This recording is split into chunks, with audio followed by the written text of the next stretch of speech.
युद्धकाल में सबसे मूल्यवान निधि होती है सूचनाएं और जानकारियां। शत्रु पक्ष की सूचनाएं और जानकारियां हमें बहुत कुछ बता सकती हैं, और जब हम इन्हें प्राप्त कर लेते हैं तो ये हमारी व्यूह रचना को बल ही नहीं देती, आधार भी देती हैं और उन्हें धार भी देती हैं।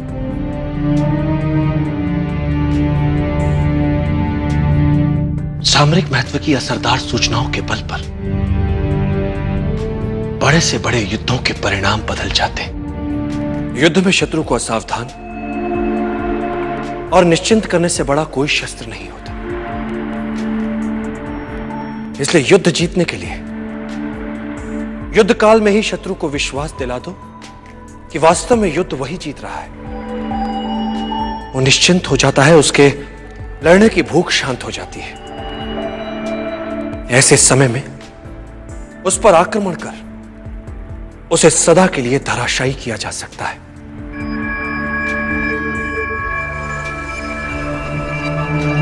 सदैव याद रखो, युद्ध कला को मुख्य 5 तत्व नियंत्रित करते हैं।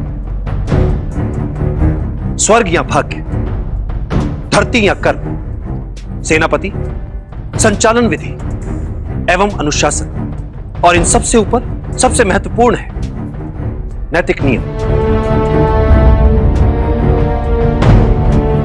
नैतिक नियम वो नियम होता है जिसमें प्रभाव और विश्वास के कारण प्रजा अपने राजा के प्रति प्रतिबद्ध रहती है।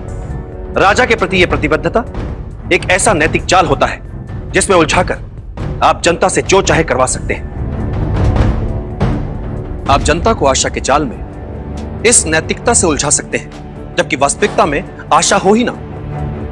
आप इस नैतिक जाल की सहायता से जनता को आशा ना होते हुए भी यह विश्वास दिला सकते हैं कि आशा है। इस तरह से आप उनके स्वाभिमान को उकसा सकते हैं, उनके आत्माभिमान को उबार सकते हैं कि वे अपने लिए अन्य विकल्पों के होने के उपरांत भी आपके लिए अपने प्राण तक न्यौछावर करने के लिए तत्पर हो जाते हैं। चाणक्य सदा कहते थे कि युद्ध करके शत्रु पर विजय प्राप्त करने में कोई बड़ी बात नहीं। बड़ी बात बिना युद्ध किए, बिना रक्त बहाए विजय प्राप्त करने में। बिना आक्रमण के शत्रु को समूचा जीतने के लिए शत्रु के मन से आशा ही मिटा दो कि वो अपने विरोधी से जीत भी सकता है, जिससे उसके लड़ने और जीतने की क्षमता कम हो जाती है। अब आता है योजना का दूसरा चरण। तो दूसरे चरण में जितने भी संसाधन हमारे पक्ष में है उनका प्रयोग, ताकि हारने की संभावना ही ना हो। और योजना का तीसरा चरण, शत्रु की निर्बलता का अपने लाभ के लिए प्रयोग, जिससे जीतने के लिए कम शक्ति लगानी पड़े। और इस बार चाणक्य ने धनानंद के लिए उसी की सत्ता और शक्ति के केंद्र में चुनौती प्रस्तुत कर उसके अस्तित्व को ही एक प्रकार से मानो झकझोर दिया था। स्वाभिमान जब तुम्हें अंधा बना दे तो वो तुम्हारा सबसे बड़ा शत्रु बन जाता है। वो तुम्हें हिंसक बनाता है, तुम्हारे अंदर क्रोध उपजाता है। सबसे पहले हमें इस बात का ज्ञान होना आवश्यक है, और जब हम इस बात को जान लेते हैं तो हमें इसका उपयोगी अंग भी समझ लेना चाहिए, और वो ये है कि इस अभिमान का उपयोग अपने शत्रु के विरुद्ध करें। वो तिलमिला उठेगा और क्रोध से पागल हो कोई ना कोई भूल अवश्य कर बैठेगा।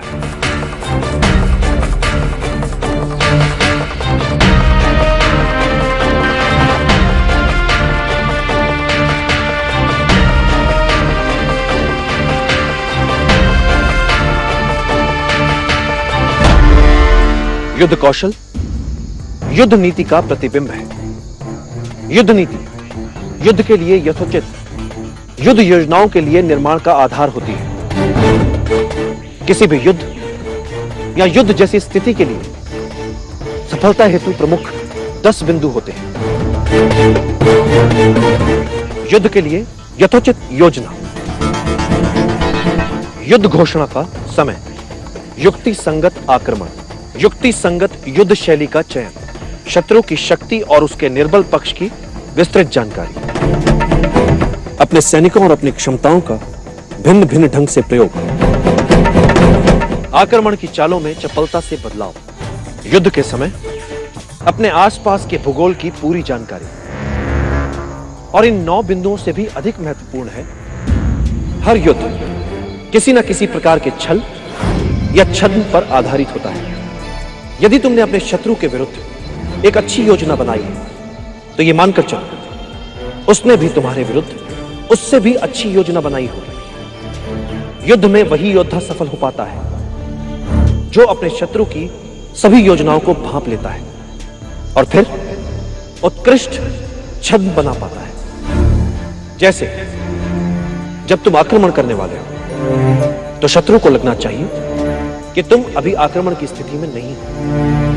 जब शक्ति का प्रयोग करने वाले हो तो शत्रु को लगे कि तुम निष्क्रिय हो। जब तुम शत्रु के बहुत निकट हो तब उसे लगना चाहिए कि तुम शत्रु से बहुत दूर हो। और जब तुम दूर हो तो शत्रु को लगे कि तुम उसके अत्यंत निकट हो। शत्रु से अपनी सही स्थिति छिपाकर छल से उसे अव्यवस्थित करो और शत्रु जब अस्थिर हो उस पर वार करके उसे कुचल दो।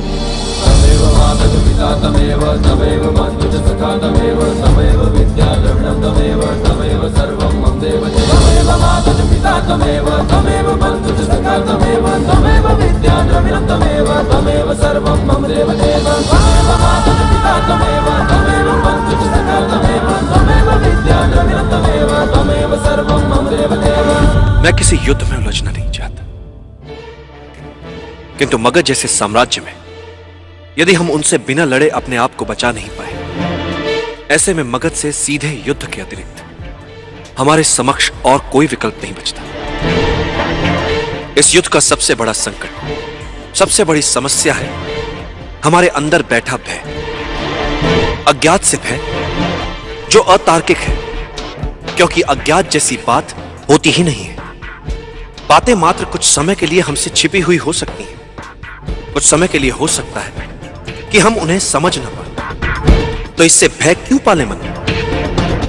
यह तो संकेत है इस बात कि चलो शत्रु के सामर्थ्य के बारे में और जानो, और जानो, और जानो।